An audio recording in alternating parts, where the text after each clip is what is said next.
Week in History with Mike and Will. That's Will. And that's Mike. And we are us. And Yes. Today, what we do, no, every day, what we do, every week, what we do. Except is last week.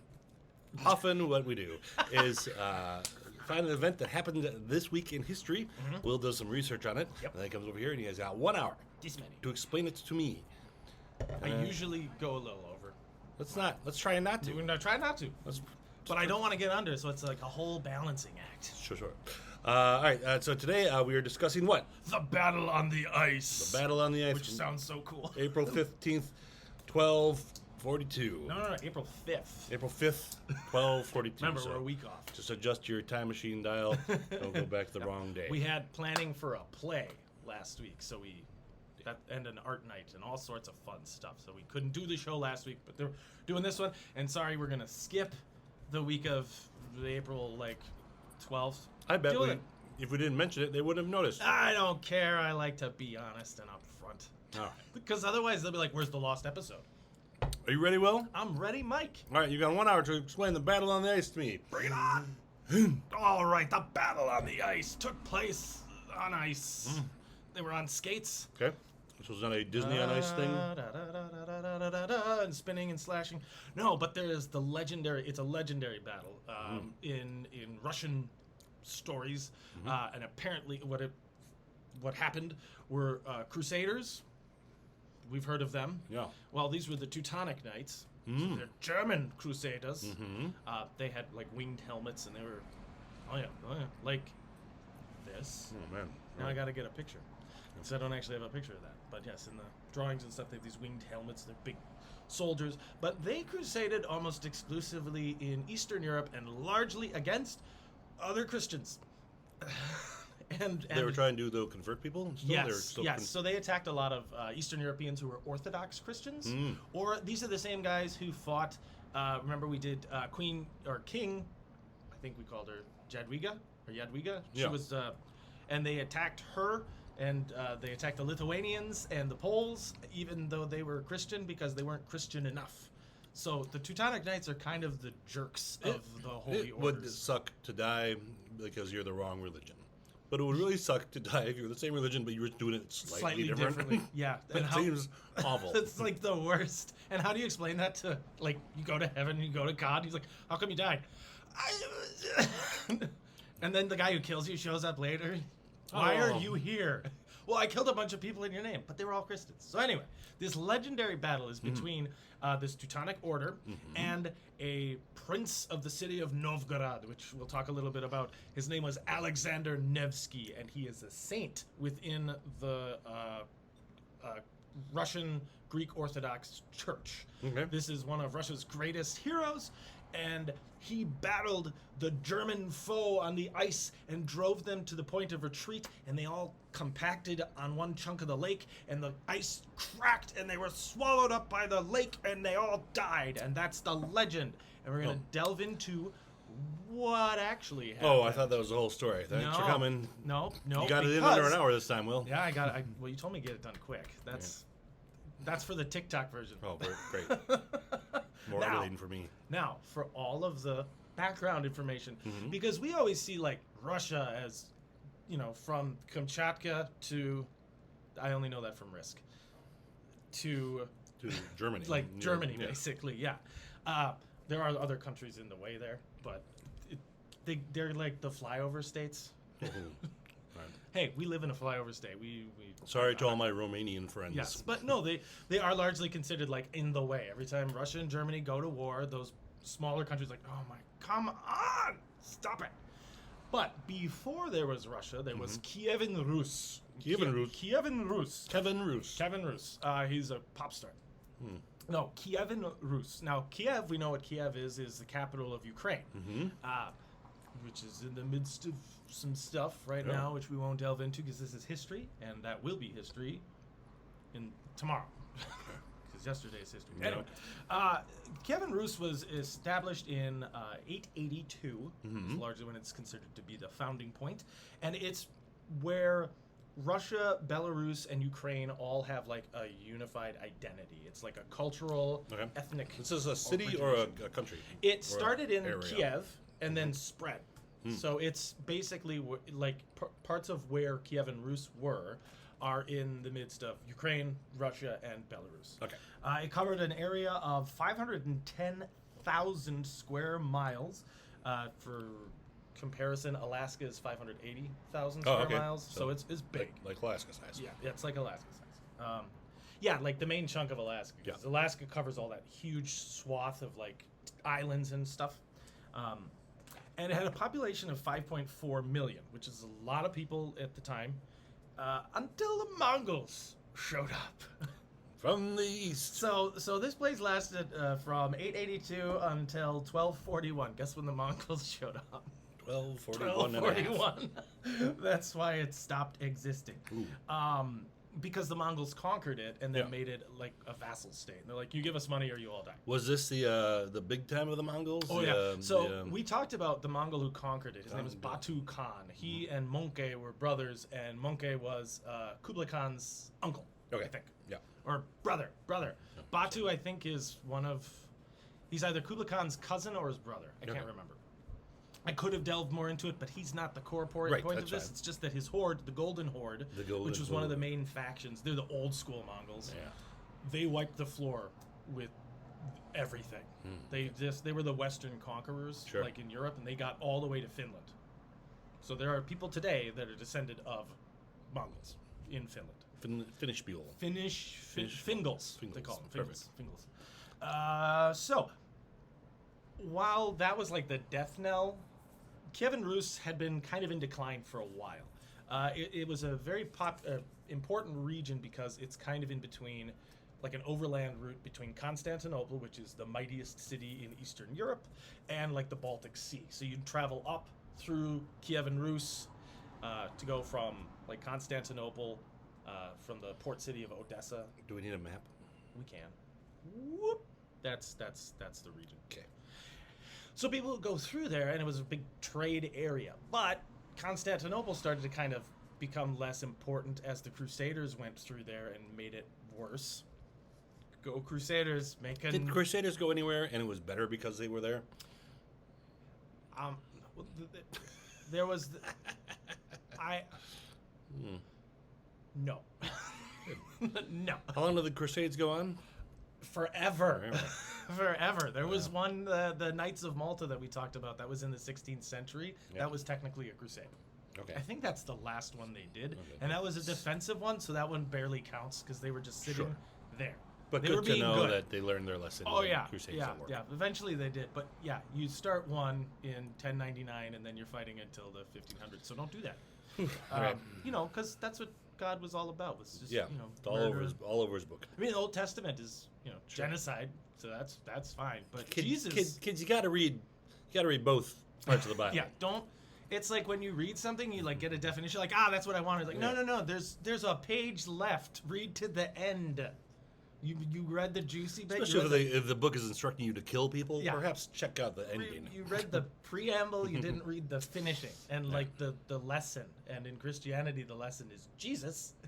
And the most important parts of Christianity are the 4 books of the gospel, where he's like, hey man, don't be a jerk. There you go. And don't kill me. Oh, don't kill people. Turn the other cheek. Give of your wealth. Be kind to the poor. Did I stutter? But then after he dies, then everyone's like, oh, Revelations. Here's my personal opinion on these things. You can be mean to those people. And kill infidels. Fine. Yeah, go back to the Old Testament. But that has nothing to do with what we're talking about now. It kind of does. Because it ties into it. Because it's different versions of what the Christians think should be going on. I love it when a tangent works its way into the actual story. It's all tied back into it. I'm weaving a tapestry, Mike. Okay. That's just one thread. Continue to weave. So, thank you. So, Kiev and Rus, while a big chunk of land, is starting to fall apart and split into factions and smaller states because this is the Middle Ages. And the middle of Europe, and it always does that. It does, yes. But also, there's not a huge... It's such a huge territory, and there's not a lot of roads. By a lot of medieval standards, huge chunks of the region are considered backwaters. They're just wild, untamable land. The cities are powerful. Like, Kiev is a beautiful, fantastic city. Sure. Novgorod is this massive, powerful city that is in its height of power in the 13th century, so where we're talking about. But everything getting there just kind of sucks. Yeah. like the villages are little prosperous places, but then the wildlands are just horrible Trees and muddy and swampy. muds, like bogs and swamps, and it's brutal. Yeah. And roads are awful. They're not existent. It's like No animal- trains. There's no at this trains. time. Yes, there's nothing going on. Or cars, for that matter. Nothing. Yes, and horses are like, I'm not going in there. So you basically have to walk everywhere. Ooh. There are riverways you can take, which the Vikings used, and that's why Novgorod becomes powerful, is because there are riverways and they become. We'll talk about that in a second. I'm getting ahead of myself. That's fine. I'm getting slightly ahead of myself. So, during like the 11th century, the city of Novgorod becomes a little more powerful and starts to kind of stand on its own. And the last full leader of this Kievan Rus nation was Mstislav. I love these names. Mstislav. Mstislav. It's Mstislav. Now it's the Anglicanized version. I did not try to learn Cyrillic for this, Sure. so I apologize to our Russian viewers or native Russian speakers, which we have our millions of followers. Yeah. Sorry, Ivan. I'm Yes. assuming. Mstislav the Great died in 1132, so he apparently was a very good king. I didn't delve too much into him because he's not relevant to the story. Okay. But after his death, there was a huge succession crisis, which was made famous in the television show Succession on HBO. Was no, it? it's not. It's the modern TV show. Good. Yeah, but it's called Succession. No more spoilers. I'm not caught up on that show. Okay, yet. it's from what I've seen, amazing. Yeah, it's Brian pretty good. Cox, just great. But because they don't have like strong central leadership, all these regions, because they're so isolated or have powerful lords in them, start to just kind of go, well, I'm doing my own thing. Novgorod is one of those cities. Now, Novgorod is not on the ocean. Russia Right. does not have like a ocean city until they built St. Petersburg. Hundreds of years later. What's the sea that they have in the north there? Is it the There's the Baltic, Baltic? and then the Arctic is north of that, obviously. okay. But the Baltic is like the main one, Right, I see. and that's how they get access to like Finland and Sweden Yeah. and such. But they haven't built St. Petersburg yet. So the ways you get through there are through rivers or over land, which, like we talked about, sucks. Sure. Novgorod was built along the Volkhov River and Lake Ilma. So it's water feeding into a large pool of water, and it's right at part of this trade route going to the Baltic Sea, so that people from Constantinople can trade with people in Sweden and Norway and Denmark. Nice. Yeah, it works out nicely for them. Now, because of the riverways, the Viking boats are really good at traveling up and down rivers. We talked about in a bunch of other episodes. Flat bottom boats Flat bottom boats make the rockin' world make go the round. rockin' world go round. Thank you. As we know, Freydis Mercury was a great Viking Friedrich. I warlord. think Friedrich. Mercury. Friedricus Mercury was a famous Viking warlord. Sure. His ship was the Queen. They all had axes. Get it? Yeah, I get it. Okay. But they would trade with Novgorod. So Novgorod has this huge Viking influence, which means trade is a big deal, using their types of ships, Yeah. going up and down the riverways and traveling across lakes. Trifling Also- across lakes. Traveling across lakes. Not there's tri- a they don't trifling. trifle. Yes. This is not a big deal. All right. It's like, it's a lake. It's a big deal. It's probably death in there somewhere. It's cold. It's north. That's not, yeah. And then like kind of like styles of dress and warfare mixed with the Kievan Rus style. So it's this kind of like a melting pot between these two cultures. Because of all this, it becomes a major trade hub, and it's ruled by a council of what are called boyars. Boyars are it's just spelled boy. Those are people. A-R-S. Oh, the B. I thought. Yeah. It's people who peep in other people's windows. No, it's a voyeur, and it's a French thing. Voyeur. Yeah, I know what I heard. Okay, so the voyeurs, Yeah. they run everything. They are considered a class of oligarchs, which I thought was weird that they mentioned it specifically as oligarchs. Don't they? You mean? That's everybody. Oh. That's anybody who. So they seem to people only seem to call them oligarchs if they're in Eastern Europe. It sounds like But anytime- an insult, frankly. Yes, an oligarch is just a powerful person who has like money and Yeah. uses that to buy influence. Yeah. So we have oligarchs in America. Yeah. We're run by oligarchs. We Most call 'em- countries I are call them oligarchs. yeah, oligarchs. It's probably pronounced oligarch. I say oligarch. I do call it Olive Garden. Oligarch.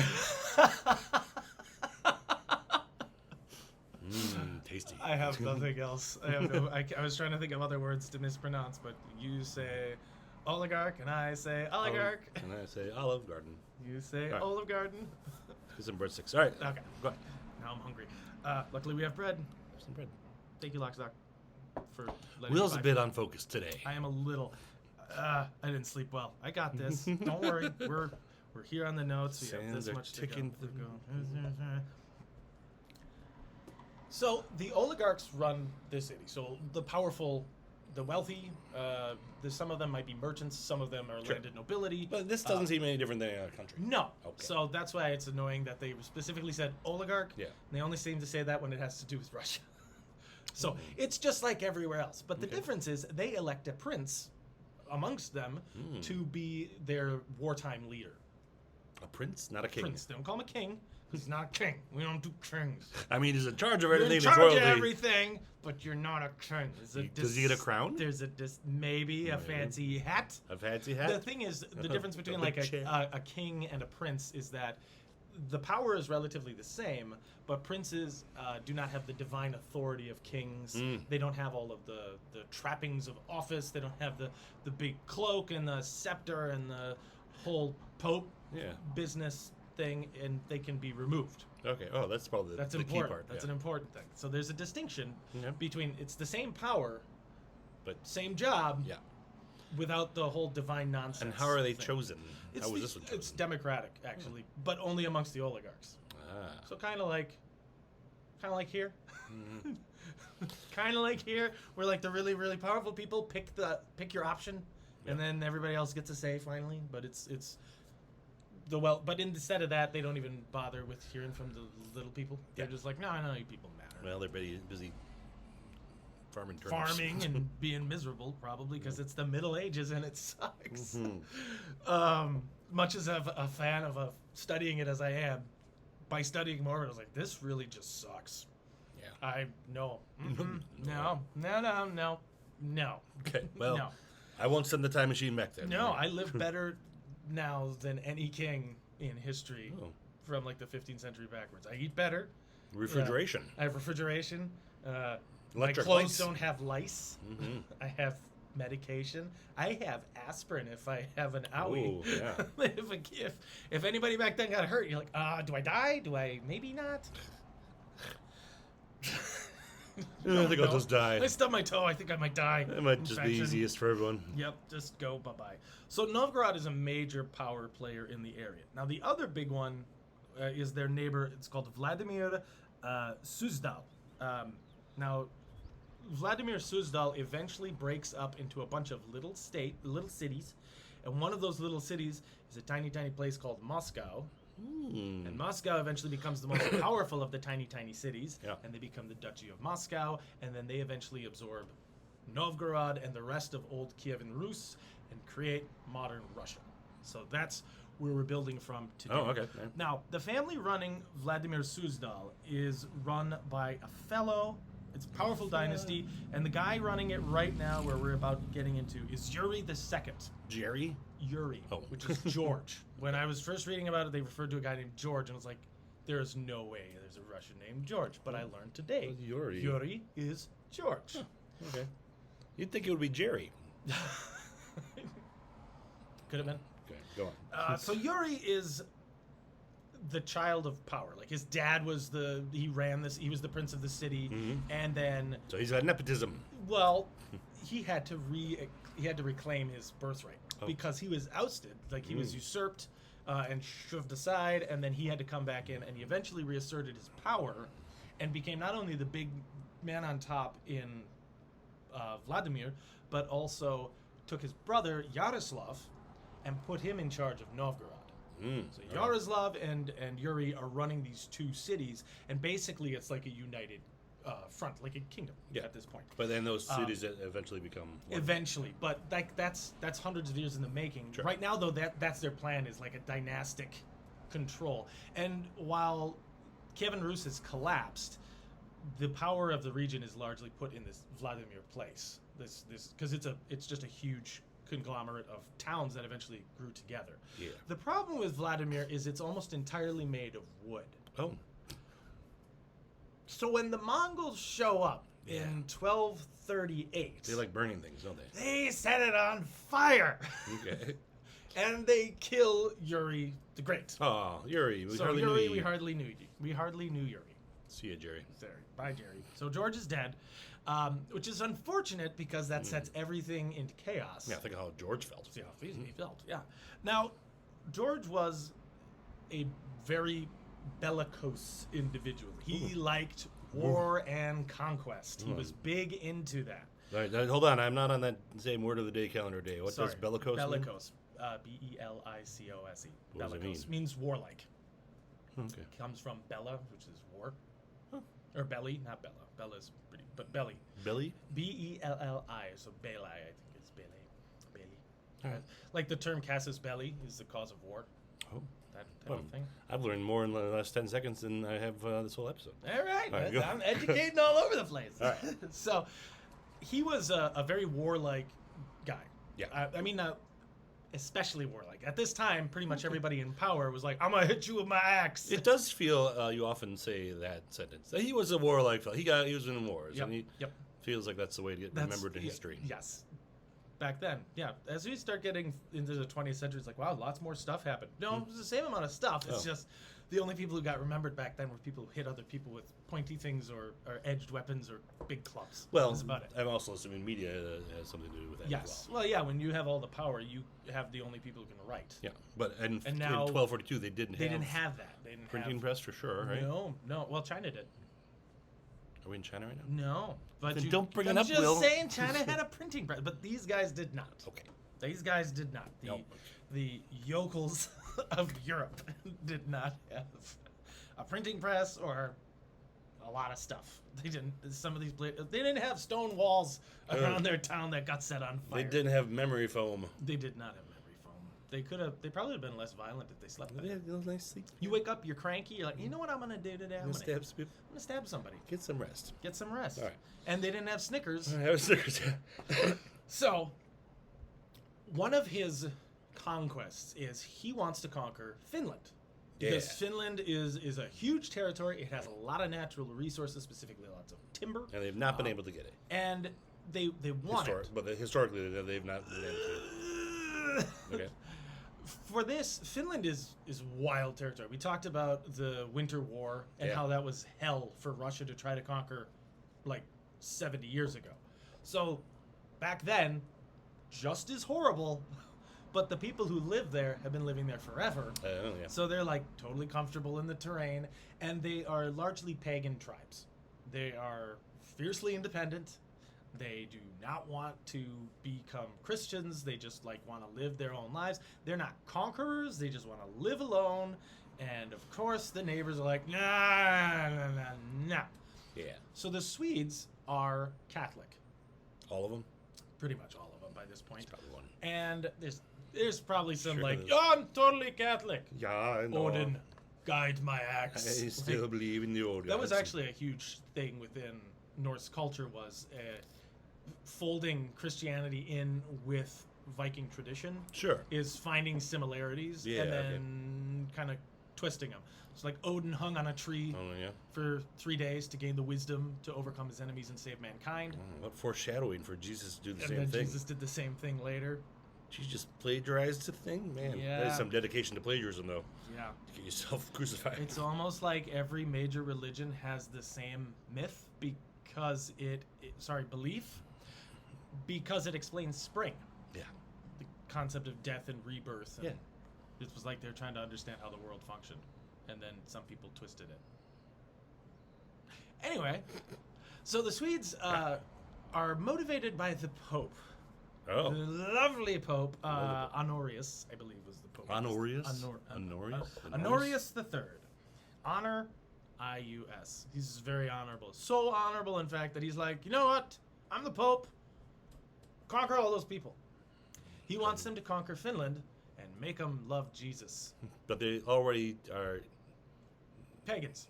Oh, Finland. Finland. Okay. Yeah. Sweden's already. Yes, so he Got tells Sweden, fix this. Fix this. All right. There's a lot of people, a lot of souls we need to save. Now, apparently, initially, this starts out as relatively peaceful, sending in missionaries, trades. Sure, sounds fun. Stuff like that. Nothing.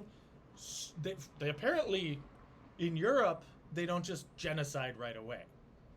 Unlike in America, a couple hundred years later, we're like, you know what, just skip to the end part. Because eventually this turns into warfare. We Because the all locals know like, you're yeah. We're tired about hearing about your guy on the cross. We don't care. We all know you're going to genocide. I mean, no, Might yeah. as well do- Just skip to the part where you try to kill us. Okay. Just that we don't care. Yeah. Meanwhile, Yuri, before he died, was like, that's some nice territory. And also Jesus. Oh. We'll conquer it Sure. and make them love Jesus. But our version of Jesus is different than the Catholic version of Jesus. Ours is better. Ours is better because of the Great Schism, which is going to be a later episode that I believe Erica wanted to talk about. Okay. Which is when the Greek Orthodox Church was like, no. And then the Catholic Church was like, no. And then they've been enemies ever since. They hate each other. The Greek Orthodox Church is the one that nowadays is in, well, Greece and Russia and a lot of Eastern European countries. They tend to have the big black hats. Their priests have big beards. They look very severe. Less gold, Less typically. gold. All right. Churches tend to be very ostentatious, Yeah. but the clergy, not so much. Yeah, well, So while all of this is going on, you've got Novgorod wanting Finland, and you've got Sweden and the church wanting Finland, and the Finns are just like, what did we ever do to you guys?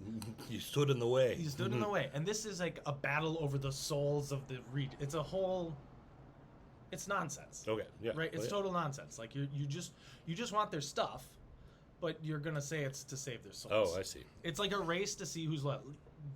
Yuri's honest about it. He just wants to conquer the land. Yeah, but Yuri's dead. Well, yeah, and then during the wars, like after the wars are done, Yuri dies. Wah wah. Sorry, Yuri. Sorry, Yuri. But his brother Yaroslav is kind of put in charge of fighting this, and then Yaroslav sees that there's all this chaos going on with the Mongols showing up and just. It's interesting. The original threat for like the Kievan Rus were the Cumans. Cumans? Yep, it's spelled C-U-M-A-N. Cumans, like the spice. Yeah. Cumin.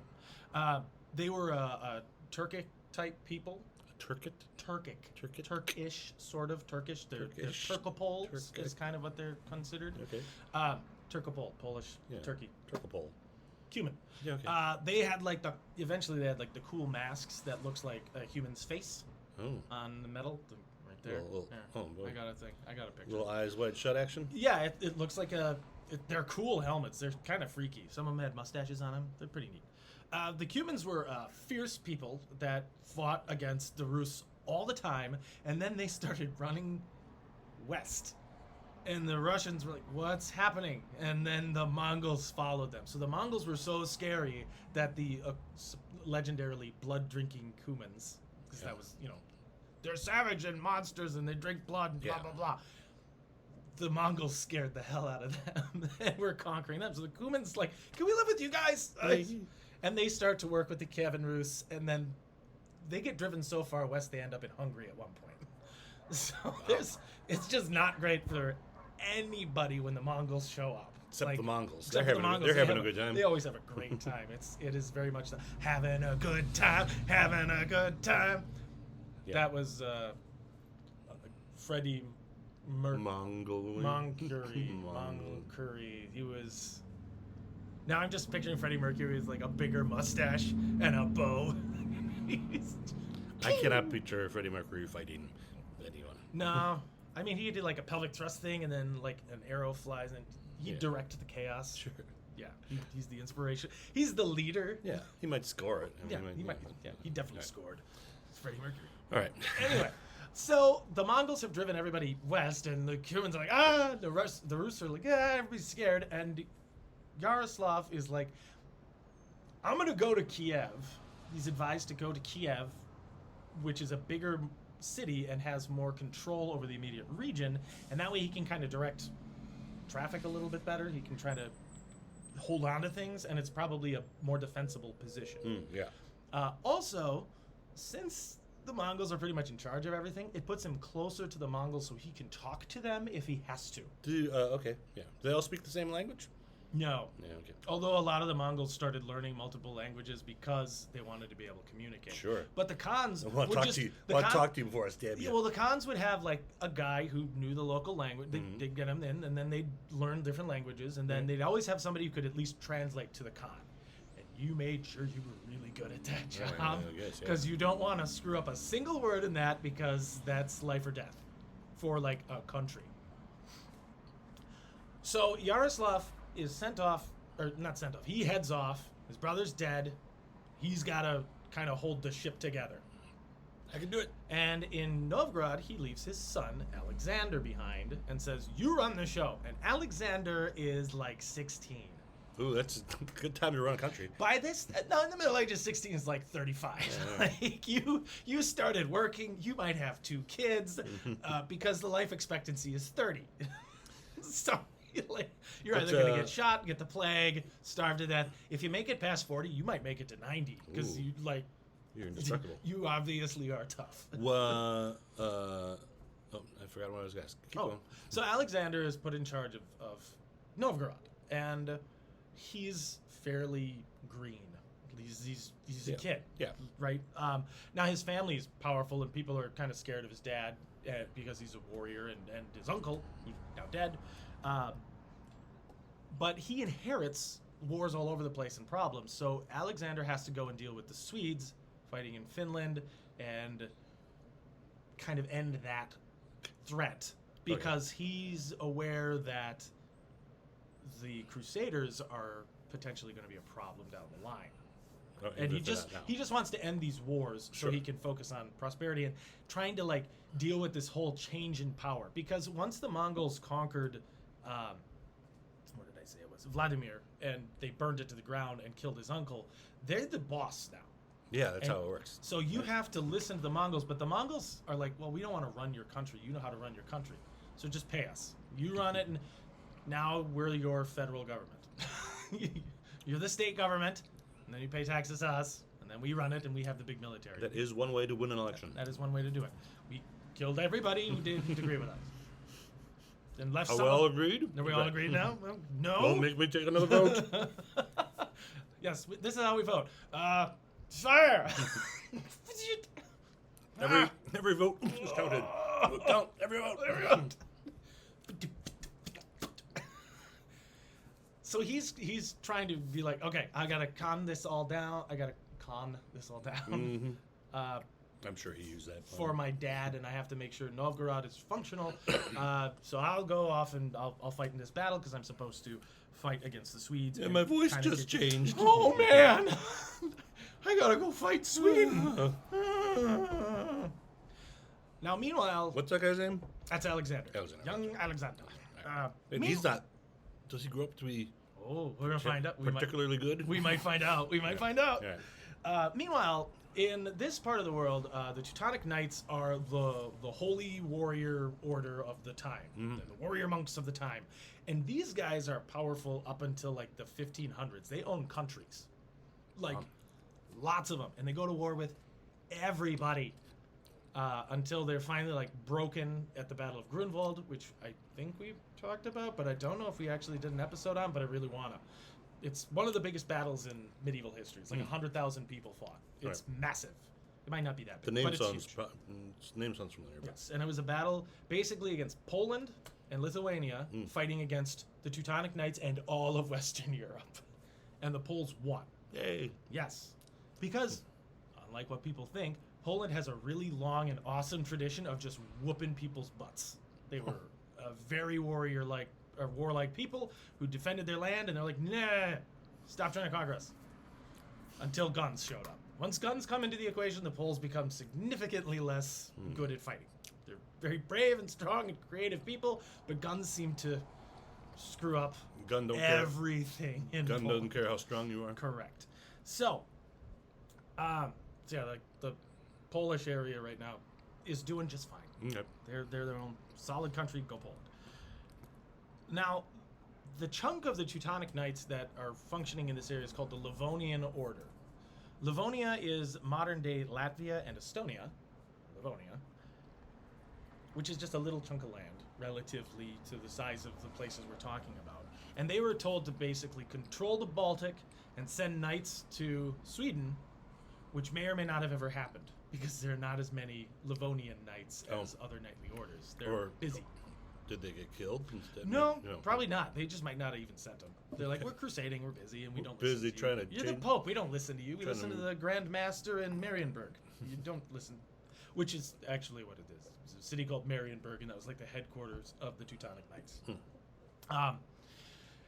So while they're fighting their own crusades, they do notice that the situation with Novgorod is wild with the Mongols invading. Yeah. Like, this is nuts. Like, This is supposed to be fun, I guys. really hope the Mongols don't keep going west, because then we're going to have to fight them for who gets to kill the pagans and convert them, which is a concern of theirs. I Meanwhile, always hate it when I have to kill some people before I get to kill people. during this whole time, the Pope is in constant communication with the Mongol leaders to try to convert them to Christianity. And some of them did. So he wants them to be Christians so he can be like, crusade! And now we're tied with the Mongols and let's go kill the Muslims. It's all part of the plan. Okay. I'm like, wow, they're really good at killing people. We don't have enough money to hire them. Let's make them Christians, and then we'll be like, you got to do it for God. And the Mongols are still like, nah, we don't have to do anything we don't want to do because we could kill all of you. Meh.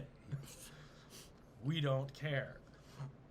So while the Livonian Order is busy battling throughout the Northeast, they're not able to fully commit to this war that's going on in Finland, but they are able to see what's happening throughout all of this because this is their base. And the Teutonic Order as a whole is like, this is a concern. And they are waging what's called the Northern Crusades. They're fighting against all of these pagan groups. Some of them are actually Christians or like kind of proto-Christian, where they're like starting to learn about Christianity and convert. This is nice. I like this new religion of peace. What are you guys? Murder! What are you guys here for? Yeah. They just ride in on horseback in mail armor and swords, and they just start cleaving their way through. Like, we were being Christian. Look at the church. So are we. We built a church. Not, Why? not tall enough. Murder. So this is a chaos, like Yeah. total chaos in this chunk of the world, because you're talking about people whose way of fighting is like light armor, maybe some leather reinforcement, spears, Yeah. Versus woodland weaponry, yeah. stuff for moving through swamps and forests. And they're fighting, and they do have like a lot of light cavalry. That's a popular thing, which is wild in like forests. But in a lot of this, it's swamps and it's forests, so they're used to fighting in that. They're not used to fighting against heavy cavalry. Yeah. Heavy cavalry, they just ride over you, literally.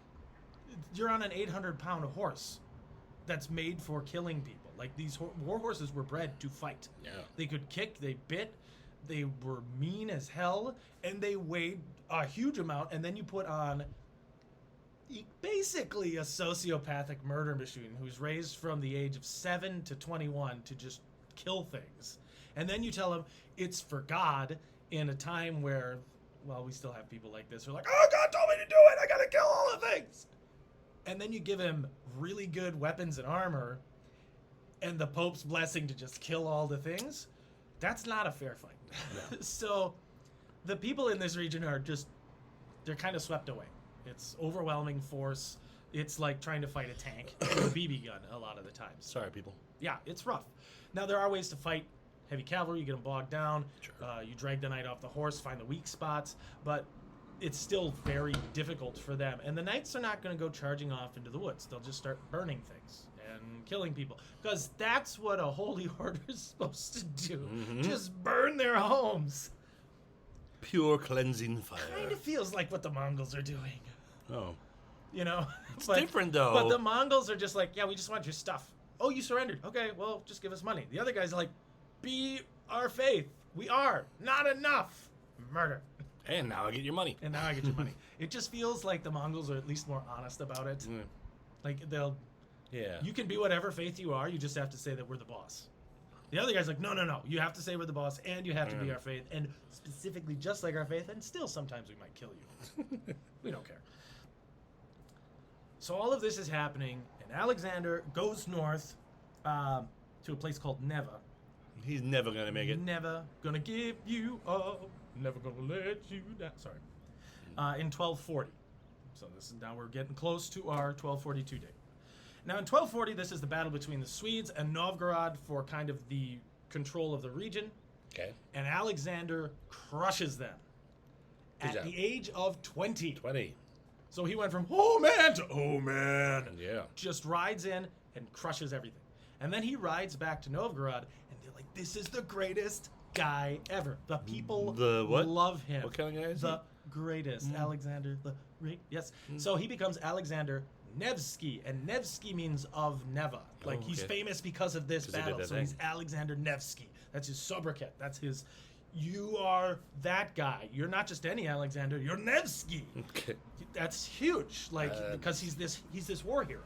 So he's young, he's handsome, he's tall, and he can kick butt, take names, and keep Novgorod safe. Sounds like Will's got a little bit of a crush. Well, that's what the people like him a lot. That's the Sure, point. sure, that's fine. But this kind of fame breeds jealousy.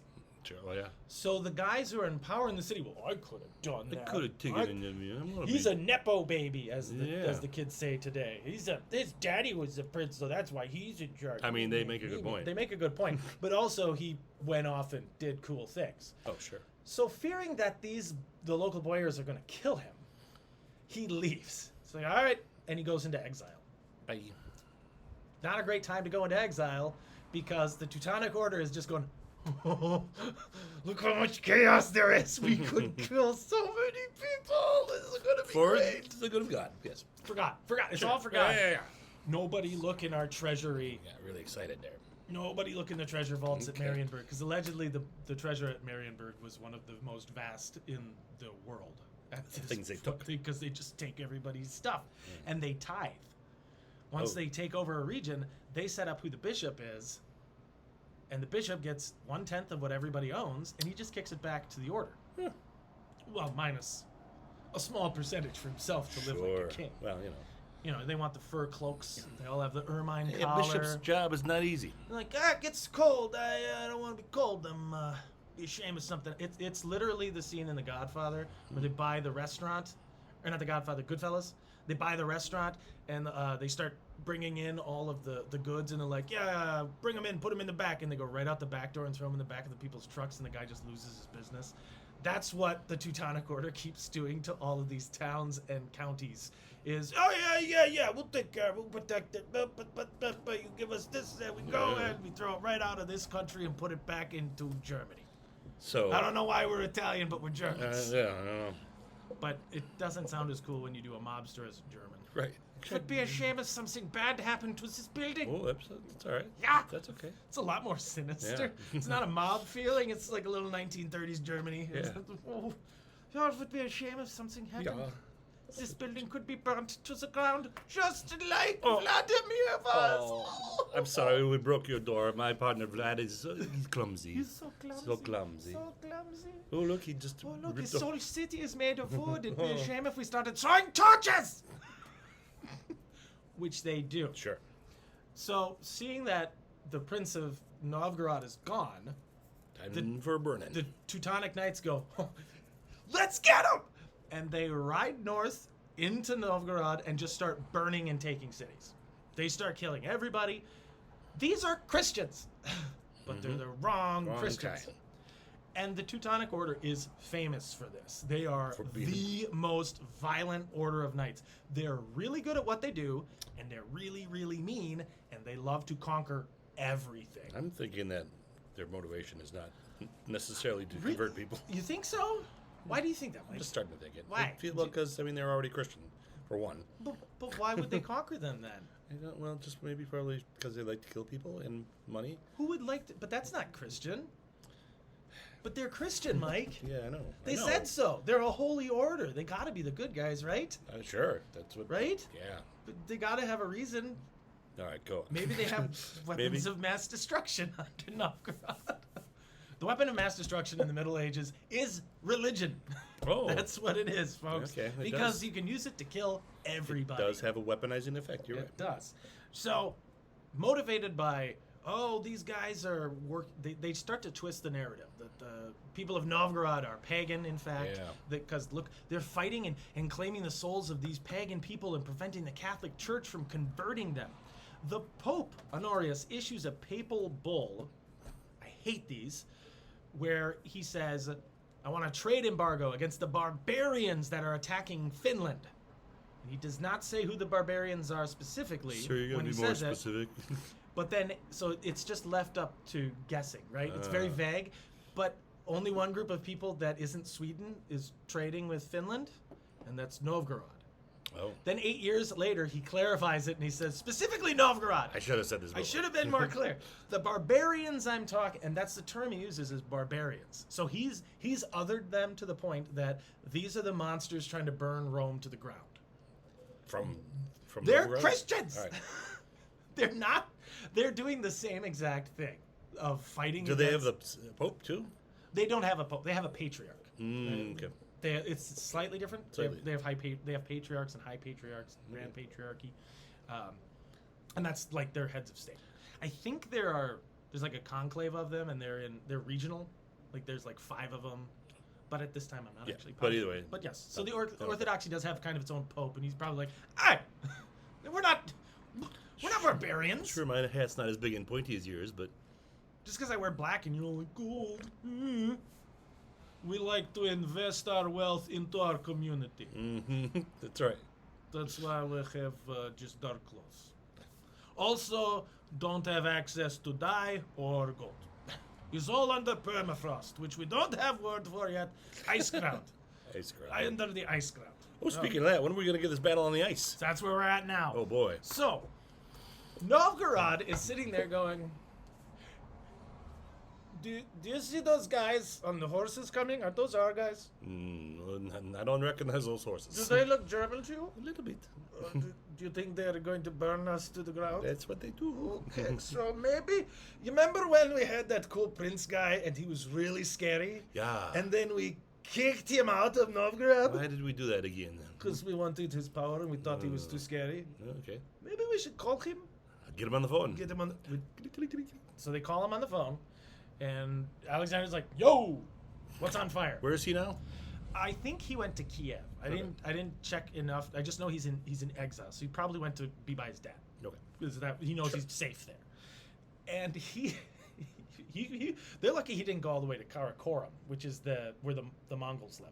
That's the Golden Horde lives in Karakorum. Yeah, yeah. And that's their center of power, and he's a vassal of theirs. So he'd be like, "Fine, you guys are gonna try to kill me? I'm gonna go hang out with the Golden Horde. They'll protect me, and I might have a job, and I'm not gonna die. Plus, I don't know, they probably have wine and stuff. Probably. I don't know. It'll be nice living there. Better than people in Novgorod trying to kill me. This sucks." So he gets a message. So remember when we kicked you out? Sorry about that. Sorry. Misunderstanding. It's the, is it not P.S. I love you? What's the Love Actually with the cards? Oh, sure. Hey, this is crazy. Sorry we yelled at you. The Teutonic Order's coming. They're gonna kill us all. Please come kill them first. Please. We love you. Say nothing. Leave Kiev, come back to Novgorod. Please, please, please, please. It's on fire. Alexander- Time to put all those cards together while you're on fire. I don't know how they did Okay. it. That's amazing. But, Alexander, being not a bastard, is like, sure. Yeah. I figured this would happen. Okay, I'll come back. He probably is like, okay, but this time now you guys have to like swear some oaths that you're not going to stab me in the back. And Please. can we please have a more cooperative relationship moving forward? Because this is crap. I did stuff for the city and at great personal risk and expense, and then you guys are like, get out of our city. Yeah, like that. Just like that. It's kind of a Coriolanus thing. In Rome, they had Coriolanus, great hero of Rome, and then they kicked him out because he didn't do something quite right. And then he got mad and joined the other army and then conquered Rome, or attacked Rome. Shakespeare wrote a lovely play about it. But in this, he's less spiteful, and he says, okay, I'll come back. All right. In spring 1241, Alexander Nevsky comes riding back to Novgorod, grabs his what are called the Druzina. Druzina. I think it's Just Druzina. gesture. This big, strong, not chest. Crushers, fighters. They're his household guard. Oh, These guys they're heavy cavalry, Okay. and he's got like 1,000 of these guys. He and his brother, are like, all right, we're back. Who do we kill? I can't crack these knuckles in this heavy armor. Who do we kill? And they immediately go and attack the Teutonic Knights where they took Novgorodian territory. One of the cities was, oh man, I'm going to screw this up, Pskov, Pskov, Pskov. Yeah. Pskov, and Pskov. Koporya, which were two larger towns that the Crusaders had taken and not burned to the ground. So he takes those back during the spring and the summer, and probably into the fall, fights the Teutons, and then takes the winter off, and then the Teutonic Knights want it back. So they ride out, they attack a contingent of Alexander's soldiers, and then he goes out by a lake, and they attack him, and he withdraws. And they're like, where are you going? And he moves to Lake, I want to get the name right, I think it's pronounced Peipus. Lake Peipus? Peipus. Peipus. Now, this is Northern Europe, so it's still cold in April. We living in Wisconsin know what this is Yeah. like sometimes. It's April now. It's 80 now, but 80 next degrees. week it's going to snow, and last Sure. week it snowed. Weird. Sure, stuff's going to freeze. But this is back when it was cold, it stayed cold. Mhm. People say there's no global warming. I don't want to get crazy, but it was April and the lake stayed cold.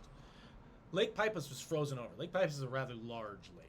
Yeah. And it actually kind of links with another smaller lake. So this is like the greater lake area. The whole thing was just frozen solid. So Alexander, needing open space and to want to pick a battlefield of his choosing, withdraws to the lake, and he sets up his army basically on the shoreline of this frozen lake, With the- knowing that the Germans have to come towards him and cross the lake. Oh, so he's facing out He's the lake. facing the lake. He doesn't have his back to the He lake. doesn't have the back to the lake. He's like on the lake. His Yeah. guys are like on the frozen shore of the lake, and he knows the Crusaders have to come through the lake to get him. Okay. So he has his guys basically like shuffle forward. Sure. Careful. And stay on Walk the like- lake. Careful, slippery. The Careful. Teutonic Knights really want to kill him, and they're like, well, if he's caught on the lake, he can't retreat as well. We'll charge across and we'll butcher him. The armies are really different in how they're set up. The Crusaders are a very professional army. They have the numbers are very wildly depending on which source, and our two main sources, which is pretty cool because they're fairly recently written to the events. Okay. There's the Novgorod First Chronicle. The First Chronicle was written like 100 years after the events, so it's not perfect. It's not Yep. great. So some of the numbers are going to be embellished. And then there's the Livonian Rhymed Chronicle, which is like a poetic story Oh, of yeah. the Livonian Order. So you get a little more So romantic. It's a about little it, more yeah. stylish. Yeah. So both But sides, both do tell the same story. they I mean, tell the same story. The numbers are very, very, very different. Okay. So we have to go with kind of like a conservative estimate, and then we have to go off of different archaeological evidence, which is difficult. Sure, because this was on Because ice. this is 800 years ago, and it's not a huge battle. We know it's not like 100,000 guys, despite what they tried to say. There's just not enough room. There's not enough devastation, and there aren't enough artifacts left over. There have been weapons and armor and body parts on the lake, and they'd be there for forever, and you just keep fishing them out. But they don't have that. Okay, so it's a relatively small number. The conservative estimates are there were 2,600 Crusaders. Of the 2,600, 800 to 900 were knights. So that's a lot of heavy horse. Yeah. Like that's a lot of fighting. A lot of horses put on ice. Yes. The infantry were largely Estonian. Was 1,000 of them, and then they had some Georgian and German soldiers, mostly like lots of Germans, Sure. and some Danes even. So they're all combined. It's a combined multinational force, and they are like trained footmen. So these guys have like kind of uniform, not uniforms necessarily, but they have uniform equipment. The infantry are trained to fight as infantry, but their main job is support the cavalry. Cavalry goes in, they start killing things, and then we go in and fight. Or we charge in and fight, and then the cavalry come in and hit everything else. Alexander's force is about 5,000, so it's bigger. Of his 5,000, 1,000 are his personal guard, the Druzhina. That's his cavalry. They are different than the knights. They are house guards. They're loyal to him. They are equal in like armament. They're regarded as fierce warriors, and that's their whole job is to fight and kill people. Not the same as the Holy Order guys. Probably a little lighter armor, but similar equipment. Okay. The rest of it is either the Novgorod militia, which is not super well known for being like a military force of doom. I've never really heard of a really great organized militia. No. Yes, this is kind of they're not even a well-regulated militia. They're just kind of, I'm a militia. Yay. They probably actually had some training though, because again, we talked about how each of these cities is surrounded by like just deadly wilderness. So they are the only defense the city probably has. So these guys might actually know how to fight, but fighting in a pitched battle like this, where it's like a set piece battle, where you're here and we stand there and we shoot at each other, they don't have as much experience fighting this. So these guys are probably hardy people who have dealt with troublemakers and policed the city, but not the same as a Crusader army. They're not the same as these professional soldiers. They also have a bunch of like Finnish tribespeople who are like, we hate the Crusaders more than you. We're in. We're in. All right. So it's light infantry. More people. Yeah. More people, but not as effective. The Teutonic Knights charge their whole army across the ice. You didn't slip. They do. I can just picture For horses. 2 hours, they get stuck in with the Novgorodian infantry, and they just are beating the crap out of each other for 2 hours. They don't have any reserves. They were like, we'll just sweep them right out of the way. It's peasants with sticks. Yeah. No problemo. But you run into enough of them. We'll just, if we hit them hard enough. But it's ice, so it's the horses don't have great footing. There's a lot of people just falling. Like, they're stumbling, get back up, but you're stumbling in 50, 60, 70 pounds of armor. And a sword, and a shield, and an axe, and all these weapons, and people are maybe shooting arrows at you, and there's spears, and there's blood on the ice now, so it's this just kind of chaos, right? It sounds like it would be funny if it weren't for people dying. Yeah, I think the hilarious version of it is they all walk forward. Yoink. Whoop, whoop. Oh, it's gonna hurt your butt too to land on armor. Yeah, well, I mean, you've got some padding, but you have so much weight. Yeah. I guarantee there was at least one night who just went, poof. Well, this is my life now. I'm not getting back up. You guys go on. Come. They can't stab through the armor from there. I don't give a Come pick me up on your way back. Just, if I'm not frozen solid, I'm going home. Where's my horse?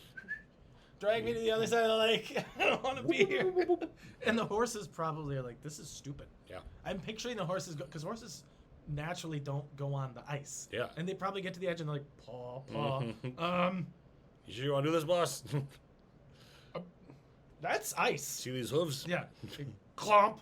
See? I put a hole. This is stupid. And then watch.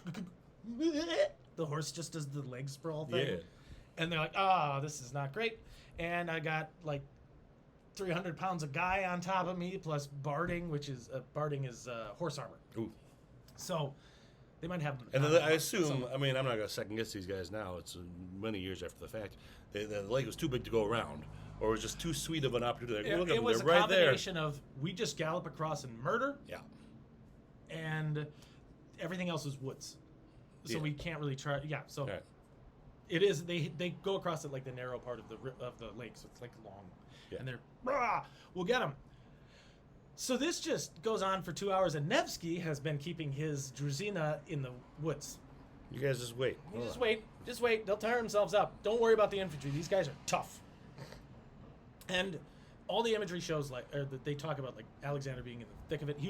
He probably did not sit back and just watch this happen, because his army would have said like, well, screw this, I'm going home. Yeah.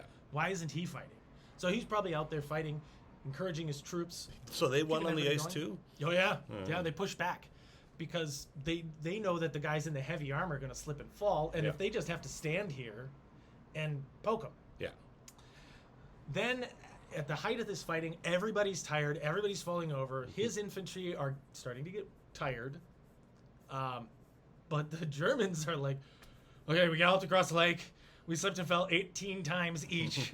We had to do push-ups in full armor to get back on our feet, and now we have to fight for 2 hours. I'm tired. The Druzina hit in from the left flank and the right flank at the same time, and the Germans just go, nope, done. I am done with this. I'm going, and so they shuffle Back. Yep. back across the ice. The ice does not break at any point in the battle. Huh. This is a myth.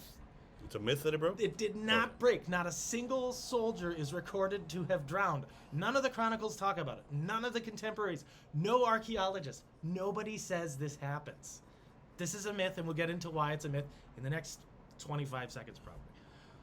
The result is the Novgorod people win. They're like, oh, Yay! go home! I think they're the good guys. All right. And it prevents the Teutonic Order from breaking the Greek and the Russian Orthodox Church and conquering the region, which is great. Some people have said that this wasn't that big of a deal of a battle because the army wasn't big enough. Like, it wasn't cataclysmic battle. It wasn't such a huge deal.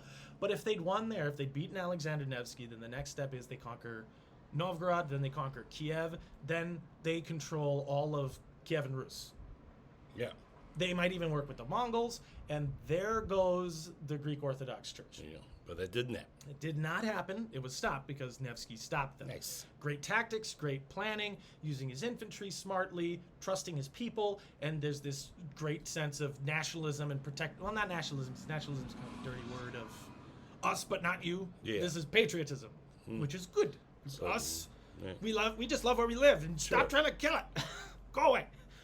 So the Germans lose, they retreat. Nevsky is renowned as a hero.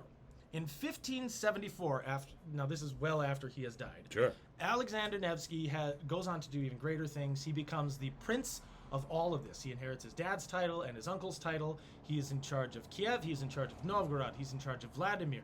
And he's basically in charge of the region that becomes Russia. He goes to Karakorum, where he is treated with and respected by the Khan. Nice. He's a legend, right? Hugely famous. And in Yeah. 1574, he is canonized and made a saint. Ooh. Is he dead by now? Oh yeah, he's very dead. Yeah, because that's 300 years We later. didn't cover when he died. Yes. Yeah. I didn't write down when he died. Or And how I he didn't write died. down how he died because I didn't. Let us know It in wasn't the- quite about the battle. Let us know if you but know he in the does comments. die. I think he died when he was about 40. He doesn't live much long, like relatively. Okay. For him, that's double Sure, his yeah. life. But he becomes the premier power of the East European bloc, and he is renowned. He's respected by the Mongols. He's treated as one of their top guys. 1574, he's canonized. He's a saint of the Eastern Orthodox Church to this day. He's got statues. He's very, very famous. He is a Russian hero. Now, the reason why the legend happened, this is the big deal. In 1938, Ooh. Sergei Eisenstein makes a Eisenstein. film called Alexander Nevsky. Don't know if you guys know much about politics in Europe in the 1930s, but there was a country called Germany led by a fellow named Adolf Hitler. Not familiar. And he had a problem with a country called Russia run by a fellow named Joseph Stalin. All these And names are they familiar. were about to fight, and Sergei, being a patriotic Russian, because if you weren't, you probably got shot, which was a thing, because they had the purges. Like, Yeah. Stalin had done his purges, so you better be patriotic. He makes this film, Alexander Nevsky, and it is about the Teutonic Knights, the dirty, evil Germans invading the poor, misrepresented, and oppressed Russian people, which was about to happen. And they beat the Germans, who in the video, it's amazing, wear World War I German helmets. So they're knights, they're infantry Oh, yeah. of the Middle Ages, but they have like, it's totally like an anti-German, Yeah. basically propaganda. They're all coming in, and it's really, really bad. And look at the Nazis. I mean, the Teutonic Knights. Sure. And they're going to kill us. And they fight him, and at one point the ice breaks, and the Germans start to fall into the ice, and they drown, and they die. And it's very symbolic of they'll drive them into the water. And that's where the legend starts. Oh. So it's not until 1938 that they push this idea of the lake breaking. Nevsky probably picked the lake because he knew it wouldn't break. Ah, yeah. So that's where the legend comes from. It's a fascinating story. And that's the battle on the ice. It's not quite as legendary, but it's still pretty cool. And that's it. I'm done. Good job, Will. Well, that was exciting. I learned a couple things. Yeah. You learned like what bellicose means. Yeah. That's a good one. And don't try to walk on ice with a horse. That's a terrible idea. I just try not to walk on ice. Sure, that too. I just fall. Well, that was exciting. A little bit of history. We hope you enjoyed it. If you have corrections or information about this, you feel free to put that in the comments. Obviously, like and subscribe. As long as you're in the comments, click on the thing for our Patreon button. You can support us so we can make these better. Give us $1. Somehow. Yeah. Give us $1. Give us $1. Less than a cup of coffee. That's right. This coffee ain't free. No, it's not. All right. But it's worth the investment. And then, of course, tune in to us next week. Next week, we'll be discussing the Battle of Megiddo. Megiddo. I The believe it's Battle pronounced of Megiddo. Megiddo, April 16th, 1457 BC. BC. It's an old battle. Yeah. Well, we will be seeing you next time here on This Week in History. So mad. Thanks, Will. Thanks, Mike. Bye. Bye.